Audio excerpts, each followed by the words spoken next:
Hey, I tell you, I went to see a mate of mine last week. He'd had terrible trouble with his heart.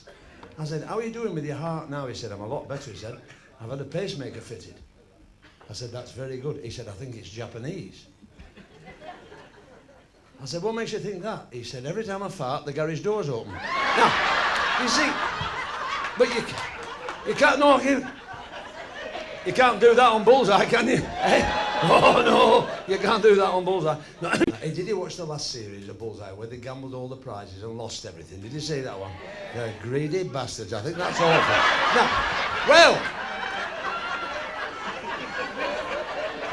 well, they shouldn't gamble, should they, like that? When they've got that, eh, all that, they should piss off and let the other poor sods lose, shouldn't they? And have you noticed it's always a speedboat? Have you noticed that?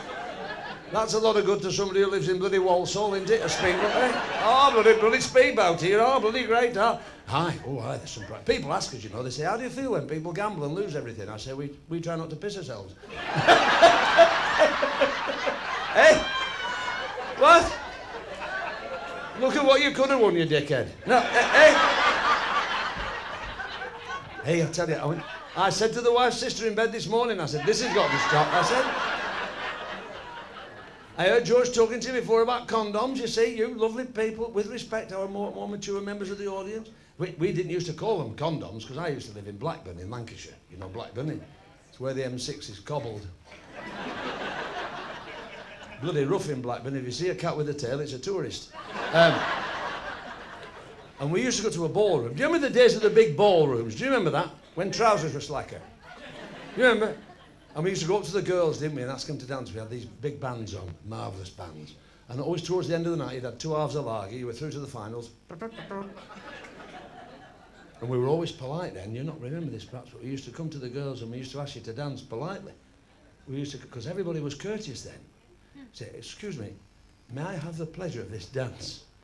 And the girls used to look and say, oh, piss off.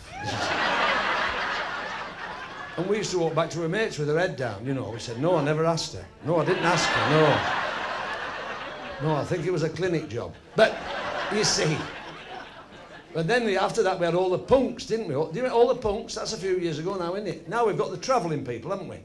Have you seen them dickheads on the television? We do what we want, we say what we... Did you see him, that unshaven wank? What a tosspot he was, wasn't it? Travelling people. Pay sod all tax, nothing, just leave shit all over the place and we're done. Bloody terrible, isn't it? Because tonight, you know, you should have had Ken Dodd doing this. But he's doing City and Guilds in bookkeeping.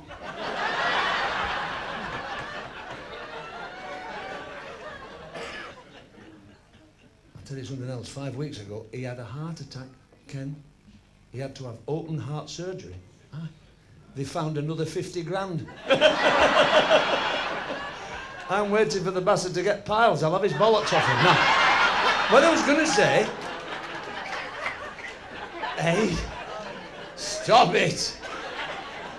No, but we used to do... I know, in Accrington, I used to live in Accrington, just outside Blackburn. All the Lancashire people, you know this. In Accrington, there was a place... Can I talk to you? Do you remember the Con Club in Accrington? You know it. They used to have a band there. Eddie McGarry and his broadcasting band. He'd been on Radio Mansfield.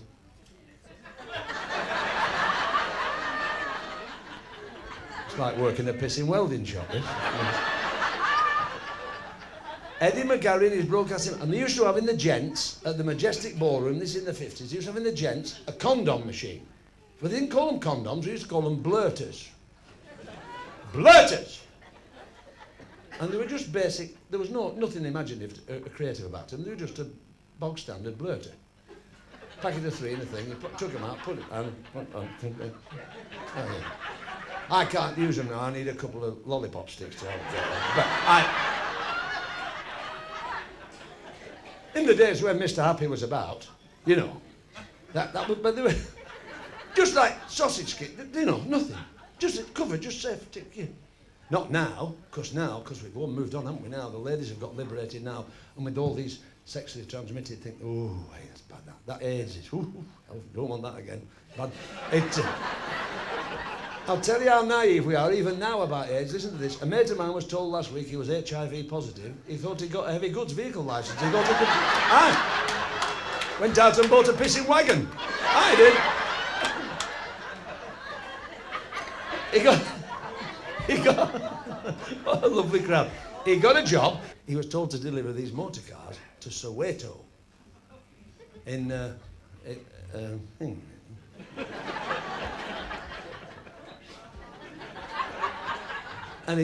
he found Nelson Mandela's house. He thought, well, I'll try him, because he lives here somewhere.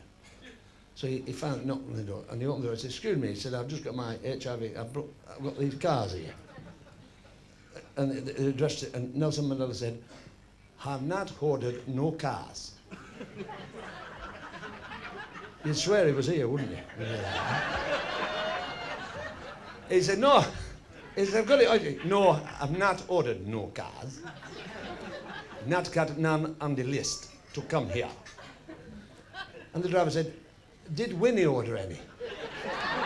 He said, somehow I don't think so. He said, give me the piece of paper. I'll tell you what you got to do with the cars. He read it. He said, you got it wrong. He said, it's not Nelson Mandela, it's Nissan main dealer. You can't get cross at that, though, can you? Because, like, because if you do the accents now, you know, we have all these do-gooders doing this, you know. They're all over the country now, these Save the Ferret in Mansfield. Hellfire. Ridiculous. And they're all at it now. You can't talk about, for instance, I heard George, Scottish people in? Got some Scottish people? See? Now, I'll give you an example now. Listen to this. I'll tell you how daft we've got about it, right? Scotland, a great race, a great proud nation, right? A lovely story about the Scotsman got up to heaven. He knocked on the gates of heaven. St. Peter said, who's that? He said, it's Angus MacTavish. St. Peter said, you can piss off, we're not making porridge for one. Now, there's nothing.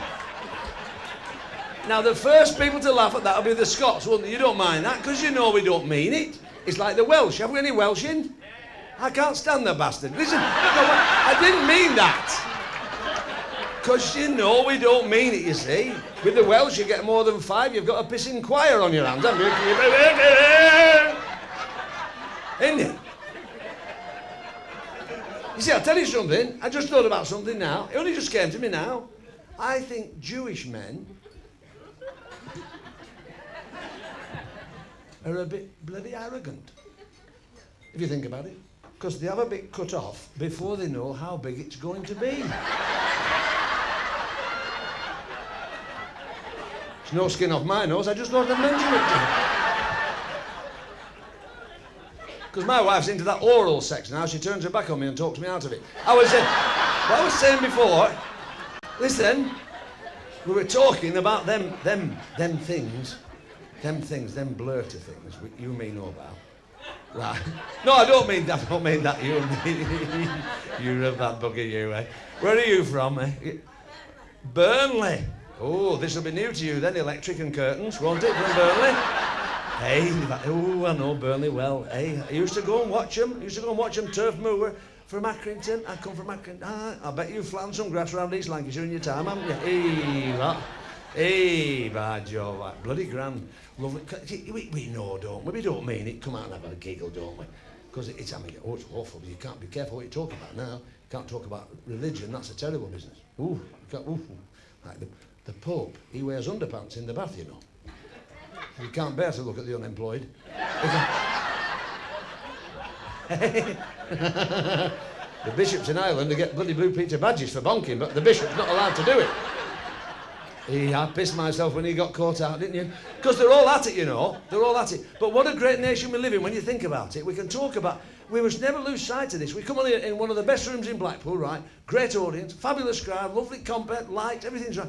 Come on to have a laugh. We're not here to cause bother, we're just to have a giggle. We don't mean any of it, do we? We don't mean a word of it. Like Arthur Scargill, you see. We can talk about Arthur Scargill in the same breath as we can talk about Maggie Thatcher. Can't we?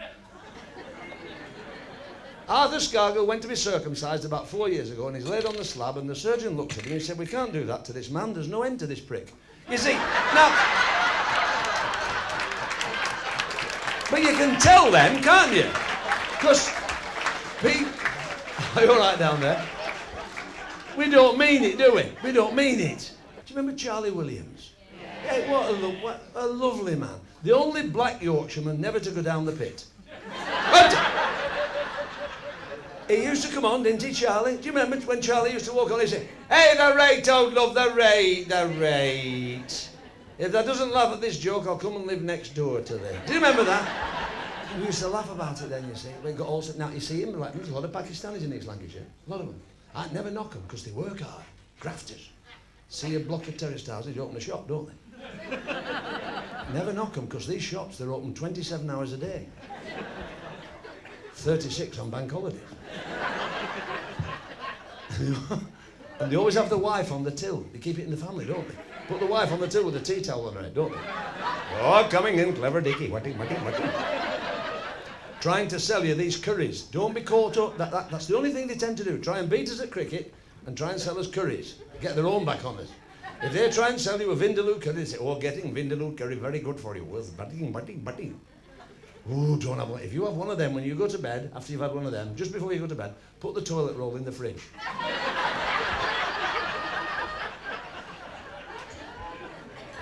Because next morning, when you get up and go for a crap, your arse goes down for a drink, I tell you.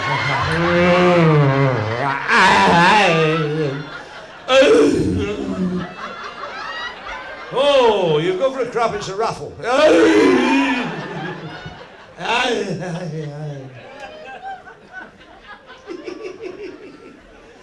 You can buy what you want in them shops, you know, they have everything. Sliced loaves, toasted tea cakes, midnight you can go in, pissed as a parrot. Hills are alive with the sound of music. I don't slice loaf.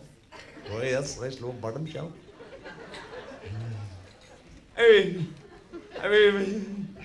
got any tasted toe cakes? Oh yes, getting tasted toe cake. But you can get an A35 gearbox. No problem. In a really good shop, you can get a book on fly fishing by J.R. Harker. You can. But let me tell you, so never knock them, you see. Learn to live with one another, because you're not here long enough. Honest, it's not worth it. It's not a rehearsal, this is it. You only do it once, don't you? Get on with it, do it, enjoy it. And if you do it tonight, and you enjoy it, you can do it again tomorrow.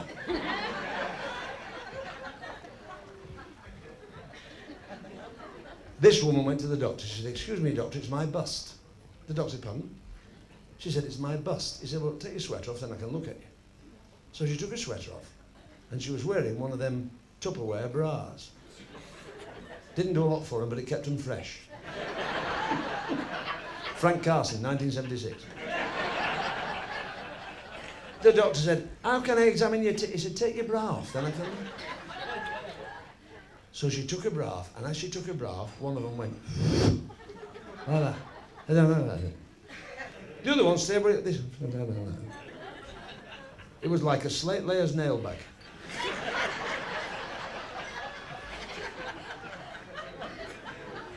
And the doctor looked, he said, "What's that?" He said. And she's going, "She'll stop doing that," she said. He said, "Why is that down?" And she said, "It's my husband, he's obsessed with my left one. It's the only one he bothers with. Every night when we go to bed, The doctor said, "But I've been married 25 years, and I've got a favourite one, and my wife's a normal." She said, "I know, but we sleep in bunk beds." You see, it's a problem. Because it's the tugging. It's the tugging and doing. How are you going to take this bloody photograph or what? Yeah. Hey, I'll tell you. I just saw it. George told me tonight before we came, and because the management of this hostel, he told me, he said, "Upmarket crowd tonight." And I looked at you all, I thought, yes, he's absolutely right. I could see some pretty girls at the front and well-groomed, lovely. Obviously, you're the sort of people, when you're at home, if you go into a posh do, it's a bath job, isn't it? You know what I mean, don't you? You put the immersion heater on for half an hour, you save up. Have you seen your meter go round when you put that immersion heater on? Have you seen your wheels go round that? Hellfire, they piss around, don't they? It's awful. When the wife puts the immersion heater on after 5 minutes, I tell her, "Switch it off! Manage with an inch." You have done for 32 years. But you leave that immersion heater on, don't you? And when they do say an Englishman's home is his castle, but it's not, it's your bathroom. You tell me if I'm wrong. You'll all have done this, 6 to 90, don't matter, male, female, don't matter. You get in the bathroom, don't you? Eh? Bolt the door, you're on your own. It's Fantasy Island. Isn't it? You stand there, eh? Take your dressing gown off, have a laugh. Maybe a search. And you run your bath, and the water's in the bath, it's red hot. You could boil an egg in it. No way can the human frame stand that temperature. But you've paid for that electric, so stuff them. You're not cooling that down, you're having it, aren't you? You're having your money's worth. You're going to have that bath if it kills you. Tell me if I'm wrong. Hand on the side of the bath, isn't it? Up with the foot. Eh? Eh? Eh? You lower your foot down, you've all done this. And when your foot touches the water, it's this, isn't it? It's, oh!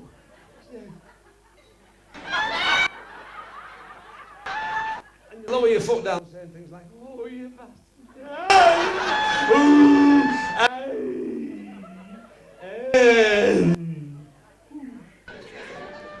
And you leave your foot there a minute, then you look down, and it looks like you've got a maroon sock on. Doesn't it?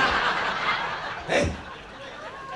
Now you think that's cooled the water down, don't you? So you put the other foot in there, don't you? Oh, you bastard!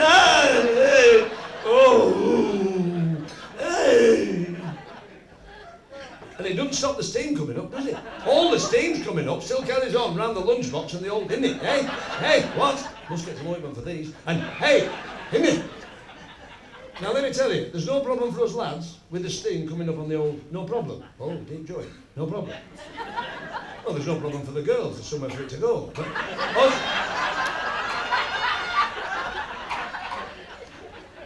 us lads, girls, you're going to learn something now. Us lads, steam on the winkle. Hey, excellent.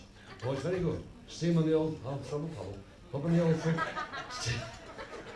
Steam on it, on its steam, on the winkle. It's a greenhouse effect. Hi. Oh. After a good bath, I can write Llandudno on mine. Llandudno. And on a cold morning, it just says Ludo. I don't know where the letters go. Hey, and then you've done the next bit, haven't you? Hand on the side of the bath, and you lower yourself down, don't you? You lower yourself down, and it's going through your mind, you're shuffling forward, and that steam's coming up. You've all done it, I can see your faces, you're living this with me now, aren't you? You're going down, and you're thinking, I'm not half going to burn my arse in a minute. And you're hanging on, you're thinking, oh, I am. You feel the steam coming up, you're thinking, I'm going to get 2 little burns on it, yeah? Well, those lads get 2 warning burns. And the really fortunate ones amongst us get a warning burn before that.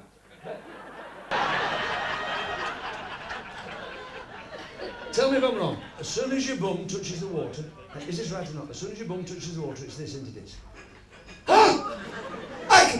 I can, oof! Hey! I can, pound a pin.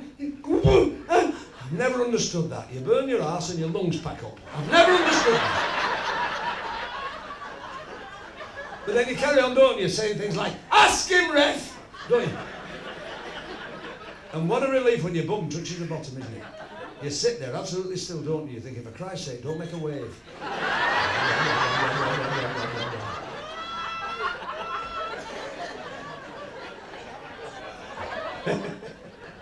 And then you lie back in the bath, don't you, the old winkle bobbing. Eh? You think to yourself, I'll just put some Radox in, then I can have a pee and nobody will know. You do that.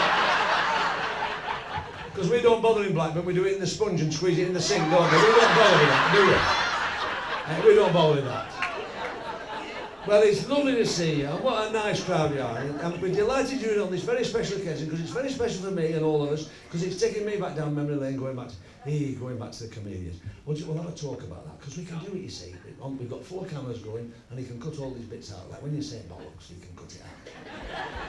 You can't cut that out, because I didn't leave him anywhere either side, you see. Lovely Bernard. You remember Bernard Manning? Have you seen Bernard work? Well, I did a show with Bernard. Now, let me tell you something about Bernard. If you've never seen him live, go and look at him. And don't be faint of heart. Take the kids to explain the gags. But, you know. I'll never forget, he was one of my big heroes of Bernard. A kind of man you couldn't wish to meet. And he told this story. He was on a line. I better not mention the name of the show, the name of the person whose show it was, because it's video of this. But he was on the show with a very, very patronising lady. Right?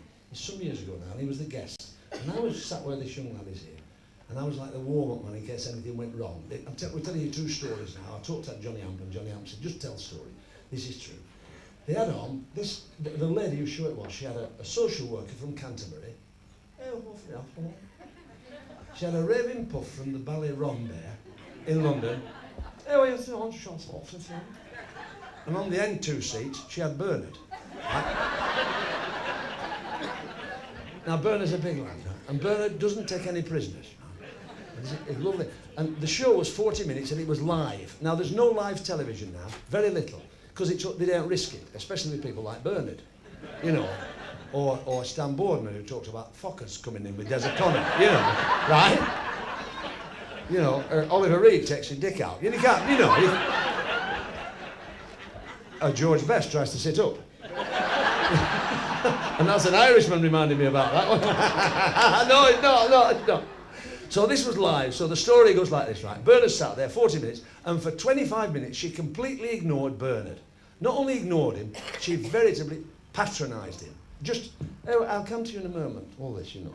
Now, fish and chips in a briefcase, one of them. Yeah. She talked to the social. Yes, so we go around every day, we take teas to the people in the hall. And then she goes to the ballet dancing. And what do you do? Well, he said, we're doing a creative, innovative ballet now. And we're doing, we've got the synthesizer. And they're putting on the and they fancy, oops, see, all hit.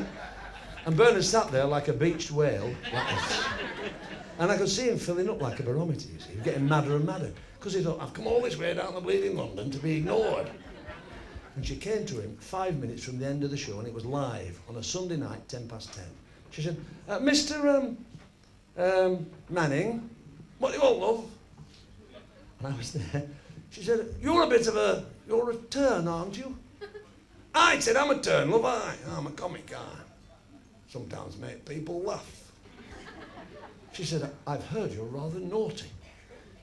Sometimes I can be a bit near the bone. Sometimes tell naughty stories. And she said, this is live television. She said, would you tell us one now? Live television. I saw the cameraman going, oh, fucking hell. Right? Live television for Bernard.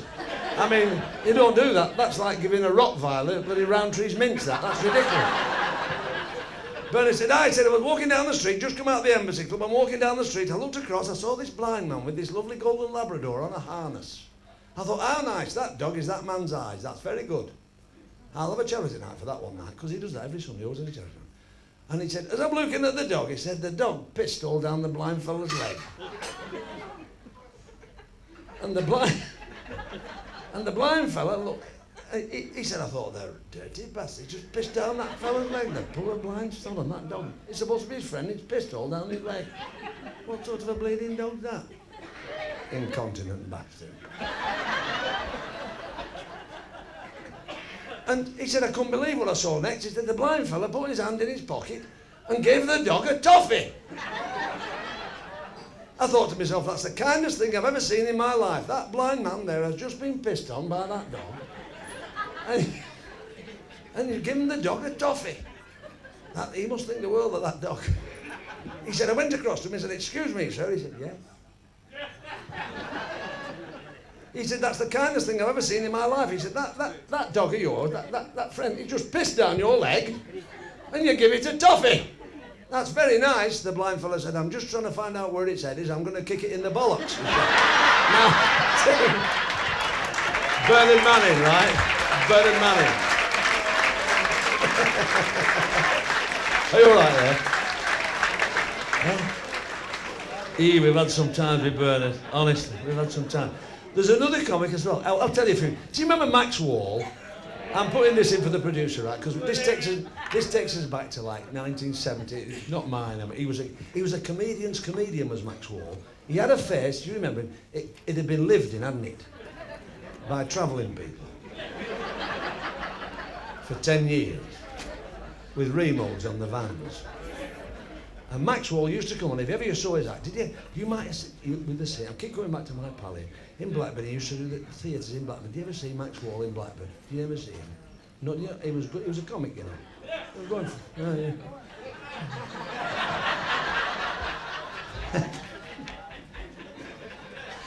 He used to come home, and we used to see him in the clubs in the 60s. I wasn't in the business then, I used to go and watch him. And he never bothered. He used to come on in a pair of black tights. And he had a piano there. Do you remember it? He had the piano. And he used to walk on in these black tights, and they were really tight. It was like 2 hard-boiled eggs in hanky. With a king prawn if it was warm. And he... Keep going, you bastard. And this is Max Wall. Now, I do my impressions, but I tell you who my impressions are before I do them. Because they're crap. Right?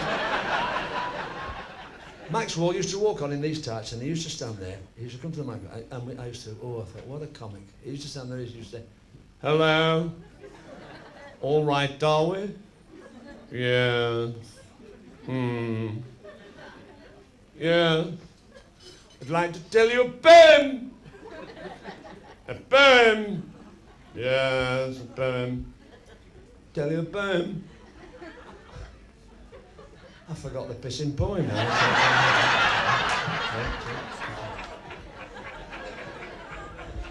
Bowen! Man went to the chip shop, wanted fish and scallops. A hot chip ran down his trouser leg and burnt him on the ankle. Completely missed his bollocks. You can't tell them. Hey, we go back. Hey, I'll tell you what, I'll take you back some years. I'll take you back some years. I'll take you back to Blue Peter. Now, this'll take you back now then. When did Blue Peter start? I'll save you worrying about it. 32 years ago. Blue Peter, when it started. Do you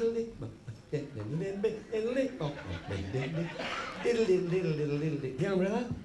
When Christopher Trace used to do it. He was very BBC. Oh, and what have you got here, my little man? And he got a power station made of toilet rolls and matches. And it was crap. It was full of glue and really awful. It was just a bloody mess. And then they got John Noakes. Do you remember that? Hey, what did he do to the English language? Hello and welcome to Blue Peter. You remember that? With that incontinent sheepdog, you dirty bastard. Get down, piss him down. Remember that? That's it, you've got it. Get down, Shep. You've just run a timeshare apartment in the Lebanon. Now listen. Oh, you can have a week in Sarajevo with a tank and a tin hat. We're not bothered. But you're right. Hey, come on, get down, Shep. He was a good person. And he was on with I'll take you back. Valerie Singleton. Hey. You're going back some years now, aren't you? And they used to make models, didn't they? Here's one I prepared earlier. Remember? He used to say things like, and this week, Val's going to show you how to make a vibrator out of a squeezy bottle. And all the kids are at home saying to the mothers, what's a squeezy bottle? You know. It's all altered, you see. It's like the condom. We were saying before, weren't we? We were talking about the majestic ball. I'm coming again here. We ate King George's Hall, Blackburn. You used to go there, didn't you? We used to that. But you see, the condoms now are in the ladies' toilets as well, and that's quite right. Because nowadays, liberated ladies, as you ought to, that's so you should be now. Not too liberated. I can't do with all them feminists who flatten all the lumps off. I can't do with that. Have you noticed all the advocates of that are people like Jermaine Greer? Have you seen her? Hello? Feels like a bulldog chewing a wasp. Have you seen her? Cover girl for Farmers Weekly, and she's talking about feminism. Hellfire. No, keep your lumps and your bits and bobs, because we like to open doors for you. We want to see you looking pretty like you're looking. Don't be doing all that. You're right. Make an effort. Most of you. You know. What was I saying then? I was saying about the girls. Now, what happens now, you see, they have these condom machines in ladies' toilets. Because if the girls feel, and I quite agree with this, because you're quite right, girls, you can be easily tempted. You know, if you're out with a good-looking fellow and suddenly you start getting old and you're thinking, I think I might. And Mr. Happy's there, and, you know, and you're ready for a bit of rumpy-pumpy. You know, it's as well if you're prepared. You don't want to be going on catching flu and that, do you? You know what I mean?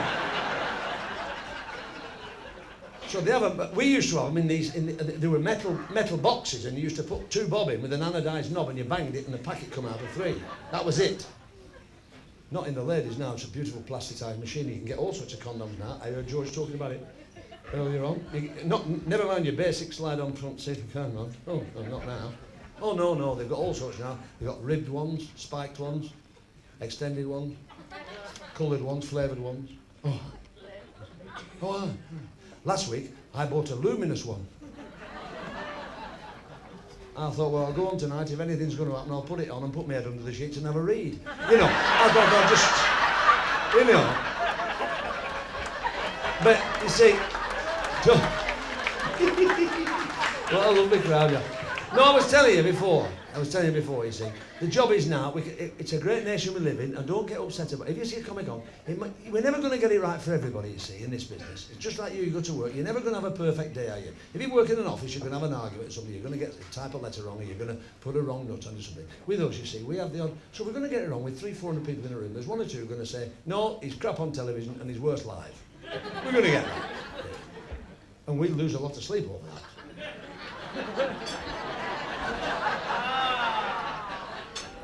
You see, like, we can talk about politicians, can't we? Talk about who we like. Look at what they've done to what's his name now, bloody John Mellor. Who's the Liberal fella about 7 or 8 years ago? Jeremy! Oh, I don't like them. Rear gunners. Don't like them. Hey! Never mind the screaming. Make me have it. I don't like that. Hey! What? Who put the sand in the Vaseline? I don't like that. He's a Liberal, wasn't he? I think he was a Liberal. Well, he was Liberal with most things. And what did he say when the press got him? He said, I lay face down and bit the pillow. Do you remember that?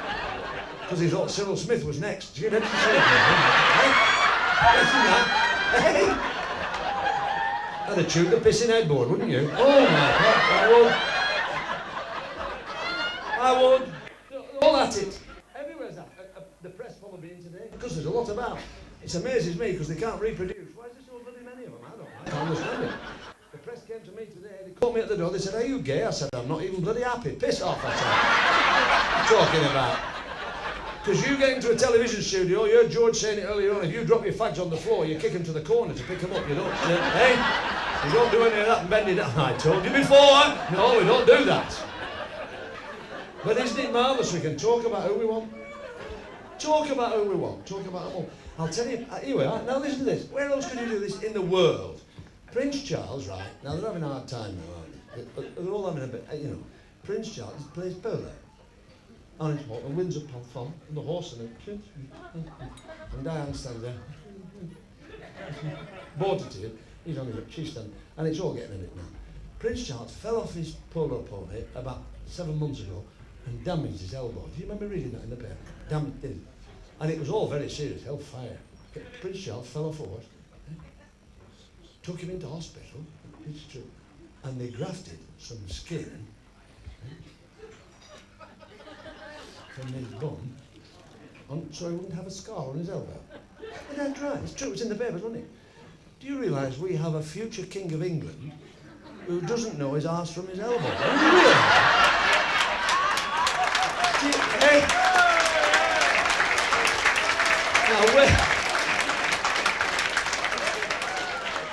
Now, all I'm saying to you, that's the great nation we live in. You just never knock it. And when anybody starts getting at it, you look at all these other countries making the balls of it now. Hey, we don't have earthquakes, do we? Los Angeles have them. The earthquakes or fires or something.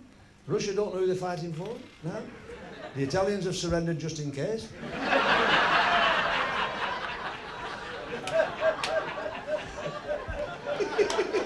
5 reverse gears on their tanks. Hey, I did this club, I must tell you. I'm all right. Let me tell you. Hey, what a lovely crowd. Are you enjoying it anyway? You all right? What we got, let me explain to you so you don't get cold. We know it's a bit warm with the lights, so we've had to put these lights on for you. We do this and then we've got a little break, and then in the second half, we've got a surprise for you in the second half. We're going to have a fire practice and piss off. Behave yourself, you naughty girl. No. Then when a fella comes on, does the splits on the blow lamp, he's very good. And then he sings Great Balls of Fire. But I did this club. Have any North-Easterners in? Anybody? I know it's Durham. My pal from... Hey, my daughter went to Durham. It's a lovely city, isn't it? Marvellous city, Durham. I love a lot of time for doing it. Lovely people up there. When you like this, you know, but when you get... I can tell you this, and I'll tell you this on video. We'll go on that one. I'm going to tell you this. All you people watching this video, if you want to be a comedian, right, and you're driving north, make sure your car breaks down at Scotch Corner. Right. Don't go to Durham. Don't go to the northeast, because when you get to you buggers, when you're an audience altogether, aren't you? Oh, they're hard up there. A northeast audience, because they've seen it all, you see, and they've seen all the entertainment. They're quite right. They've seen it. If you can do 10 minutes in a club in the northeast, you get a BEM or the OBE or something. I did this club in the North East, it was a Catholic club. I knew it was a Catholic club because they called the bingo numbers out in Latin so the Protestants couldn't win. And I did this club.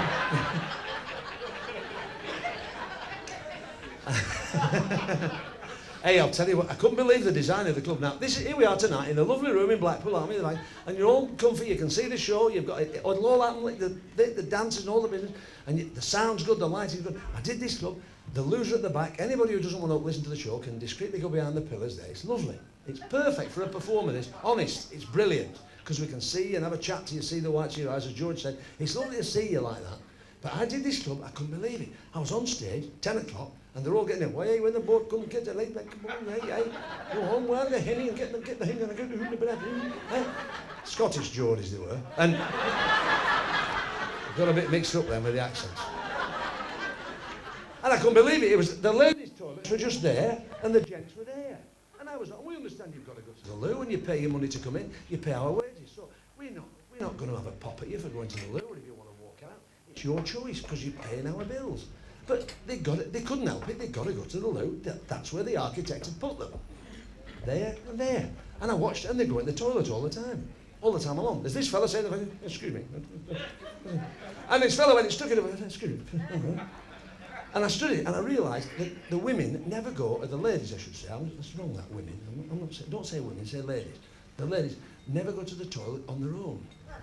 They always take a friend. They say, come on, Mary. And they go, and I studied this, I went through with this, I almost did a dissertation on this. When the girls go to the loo, they've no decisions to make. They walk into the ladies and there's cubicles there, and that's it, isn't it? Wash basins, hand towels, everything, cubicles. Whatever bodily function you're going to perform, the girls, you've no choice, in you go to the cubicle, isn't it? Whatever you want to do, bolt the door, sit down, and grab the hole, make as much noise as you want.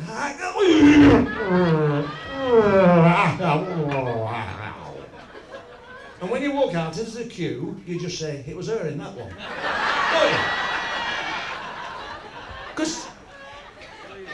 Because ladies don't fart. Do they? We do, us lads do. We're there next, go on, give us a good one, flutter your trousers. Hey, that was a good one. We do, we try and play tunes. Not the ladies. Now the ladies, I'm going to tell you something. The ladies break wind. And quite right, and stay like that. Feminists don't break wind, they fart. But ladies, they break, and you can tell, I've studied it. You can tell, because you stand there and a little smile comes, you can tell. They go, what? Watch, they go.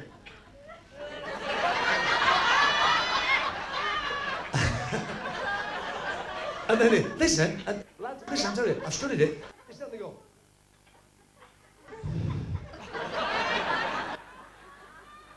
And then they walk away and let their husband take the blame for it. Let me tell you, honest, I've been to so many parties and they're standing, you know what you do, you go to a party at a house and you're having, how's the wife, all right, children doing well, good, have you paid it, keep it, how's the gas, everything fine, yes, and I've been standing, I've done it several times, I've been with George King, we've been to parties, and I've said to George, there's one here, and the lady's been there, I've seen the smile come, I've thought, there's one in the departure lounge there. And sure enough, and I've known what's going on. She's walked away, she's gone over here. We've all been here, we said, have you shit yourself? What's going on? She's at the other side of the room, jumping up and down. She said, I just farted. I think it's a trick. Us lads, when we go to the gents, we've no choice. We go to the gents, we walk in there, don't we, in the gents, after 3 or 4 pints of lager, chin chin to me, chimney me, look at me. Typical love for dolces. Hills are alive. Then we stand there, don't we, dive, hand on the, head on the chrome pipe.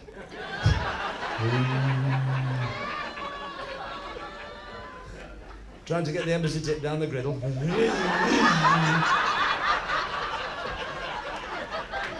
We're not allowed in the cubicles unless we mean it. Unless it's to sit down. And And what we do, us lads, you girls are going to learn something now. When we're in the gent and we're standing there having a whittle like that, when all the lads come in, it's busy, you know, when all the lads are in, we tend to whistle.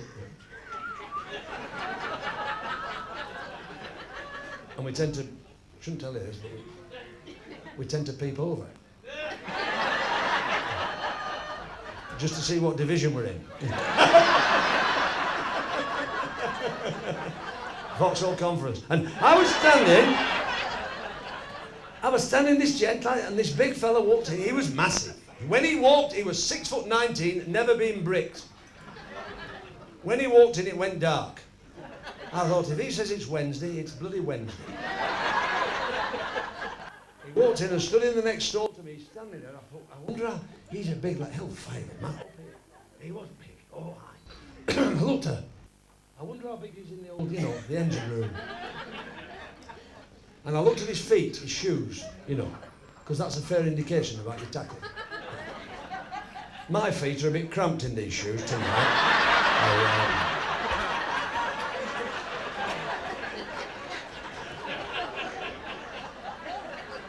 But as I looked up, and just as I got up to his neck, I couldn't believe it. All the wrinkles went out of his neck.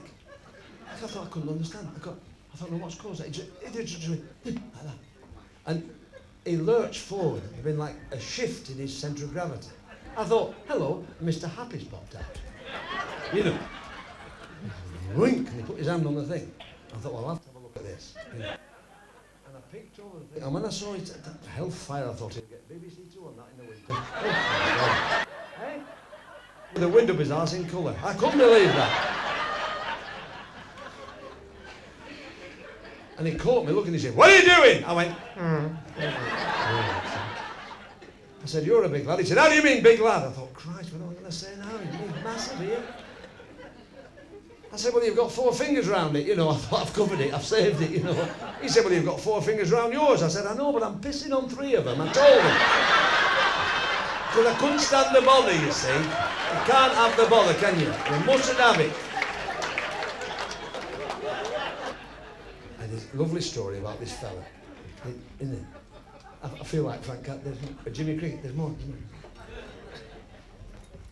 As this fella went to the doctor, he said, no, me not, no. And then, no, didn't my ear for what one, did you mean? Aye. Did it? Oh.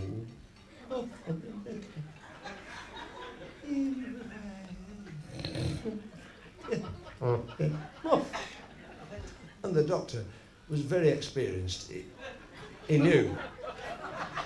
He said, pardon?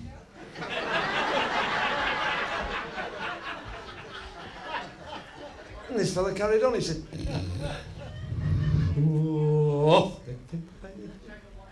When I walk in the window, why? What?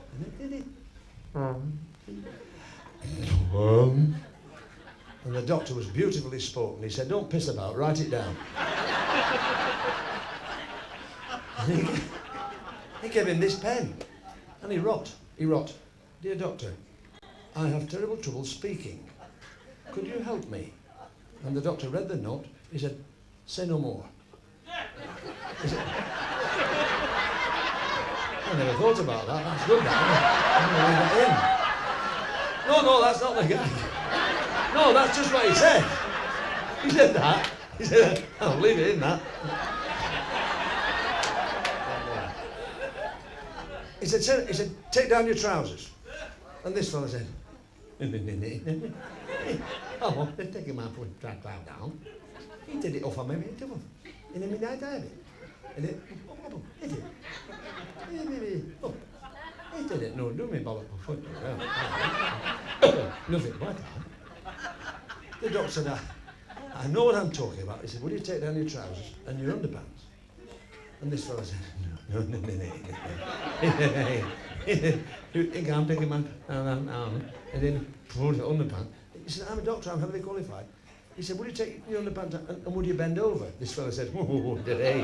Hey. Oh, he did he?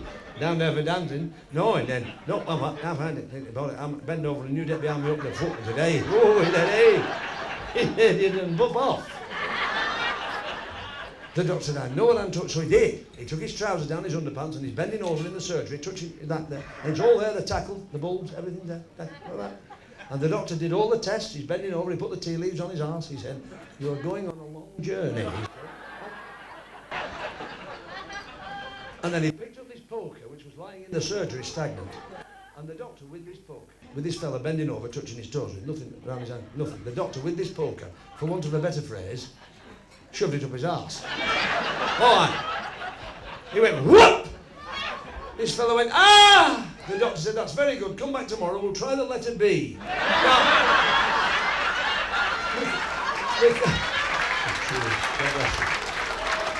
Good help. Hey, Hellfire. It's lovely to see you. Lovely to see you. You get all these daft stories, and all these alternative comics now, aren't they? All them.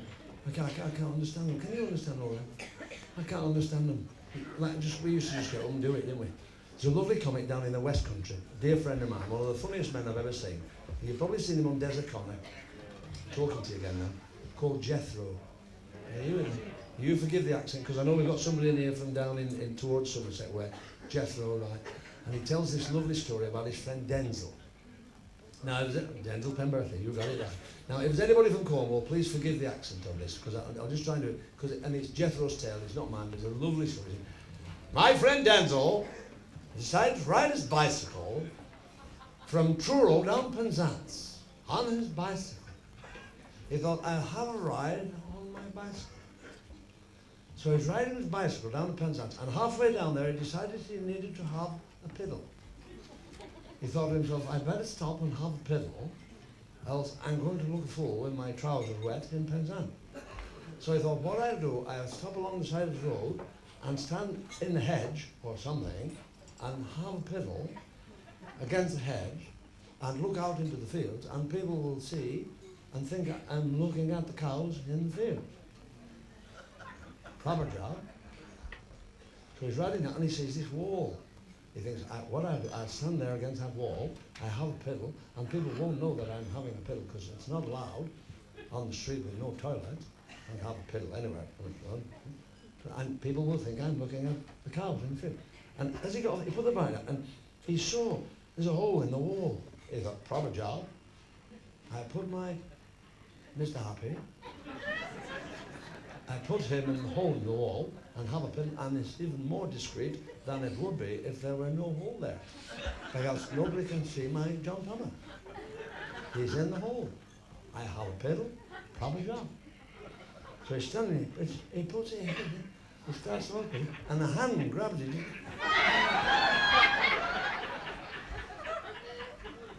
And he looks over the wall, he sees this little 15-year-old lad, he said, you bloody tosser. He said, what are you doing there, he said. And he got hold of it, he said, listen, that's it, £5 or I'll cut your cock off. He said, you bastard, he said. And he looked down and there's another lad, he's about 11 years old, there's another old there and he's there. And he says, are you on the same bloody game? Yes, I am. He said, and there's a 5-year-old, they trained him, 5-year-old at the end, another hole in the wall, he's at the bottom. He said, you bloody toss-bat at the end. He said, are you doing the same thing there? Grabbing on, he said, yeah, and he looked at the guy who had all this, he said, how much have you made today by threatening to cut people's cocks? He said, I made £310. He said, well, you're a bastard. And he looked at the lad at 10, he said, and what about you? He said, you bloody YTS reject, he said. How much have you made? He said, I made £150. Well, he said, you're a bloody bastard as well. And he looked a little, that 5 years, he said, how much have you made at the bottom? He said, I made £5. He said, you haven't done quite so well as the other two, have you? He said, no, but I've got a box full of cocks, he said.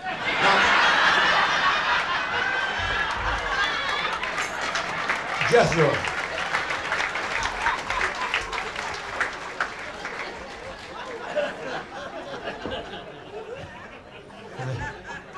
Bullseye, I'll never be the same again for you now, will it? Hey, you've been lovely. You've been really right, Granny. You're still comfy, nice and warm. Get your drinks in, that's it. Look, the girls will look after you. Come and get the drink. That's big king, look after you. Oh, how we go. I heard all of a sudden, this woman went to the doctor. She said, doctor, she said, I've got this lump in my groin. The doctor said, pardon? She said, I've got this lump in my groin. He said, well, lift your skirt, push it, and let me have a look at your thing. So she's up with the script down with the knee, and the doctor's in with the front end. He said, oh, he said, look at that, he said. Oh, he said, oh. He said, he said, you've got a lump in your groin.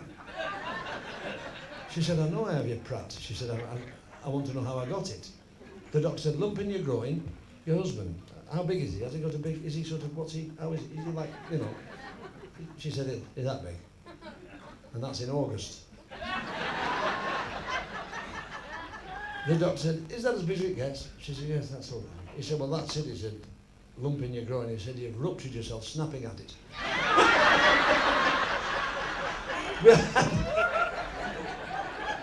Hey, wait, I'm all right. I don't overrun. I'll take you back a little way, just not too far. We talked about Blue Peter, we talked about the comedians, and lovely Ken Goodwin. You remember Ken Goodwin? So we'll have a little chat now for a few minutes, then we'll let you get on with the rest of the show, because you've been really excellent. It's a long, long time for you to sit like this. But like Ken Goodwin's still working, and Charlie, and Bernard, of course, is still doing it all, and all getting out, doing the business. We go back, you know. Can you remember? I'm going back to my friend here for a minute. No, nothing to worry about. I'll tell you how naive we were when we were like young, before we had telly. I'll tell you how thick we were. We had a ventriloquist on the radio.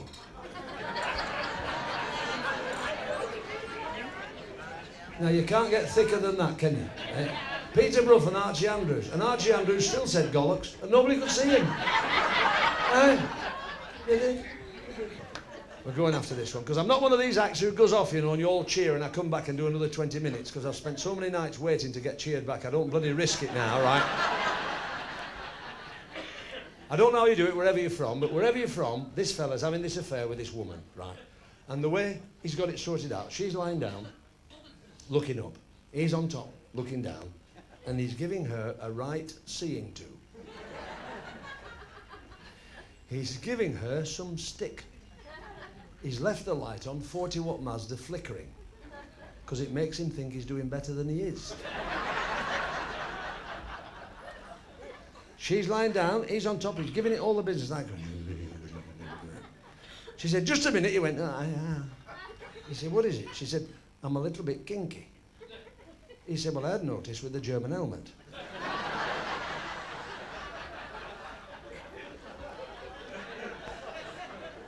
And the basketball boots on your hands. Would you mind now? She said, while she's doing with Mr. Happy, she said, would you mind biting the lobes of my ears? He said, what? She said, he said, whilst I'm doing that? She said, yeah. He said, altogether? She said, yeah. He said, all right, I will. So he's going.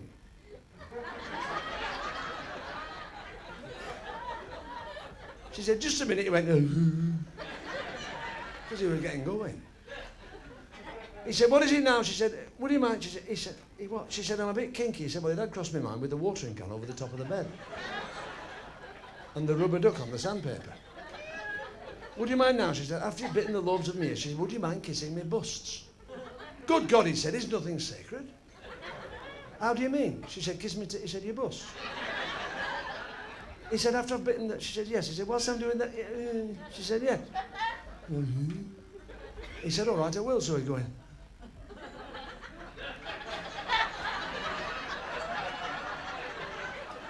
She said, just a minute. He went, because he was on a roll now. He was blazing now. His bum was warm as well. He said, I can't do with all this biting and kissing whilst I'm doing that. He said, it's no good to me, he said. He said, I've cut my nose on your helmet. He said, I've got remold marks on my arse from your basketball boots. And the rubber duck's pissed on the sandpaper. He said, it's no good. He said, is it all right for you what I'm doing, the biting and kissing whilst I'm doing this? She said, what are you doing for me? She said, it's smashing. Super, great. Now, let me tell you something, girls. When you say words of encouragement like that to us, when we're doing the old, when you say things like that, it makes us feel adequate. Better than you lying on your back saying, look at the dust on them curtains. It's better. She said, have you taken any precautions? He said, yes, I've strapped a plank to my arse. She said, I don't mind. Would you mind now? She said, after you've bitten and kissed, she said, would you mind tweaking my bum? Good God, he said, it's pantomime time. 10 miles to London and No sign of Dick. How do you mean?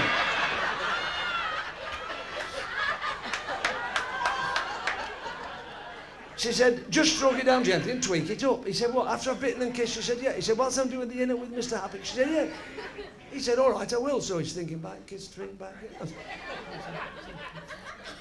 So he's going...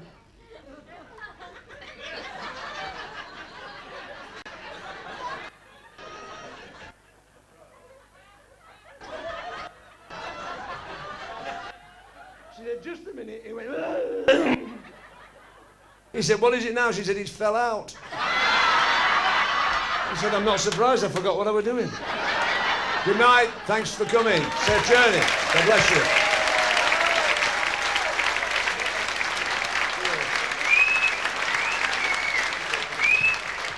Absolutely fantastic. Ladies and gentlemen, the star of our show this evening, Mr. Jim Bowen.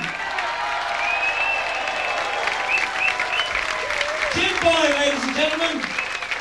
Absolutely fantastic. Excellent show. Well done, Jim. Jim Bowen, ladies and gentlemen.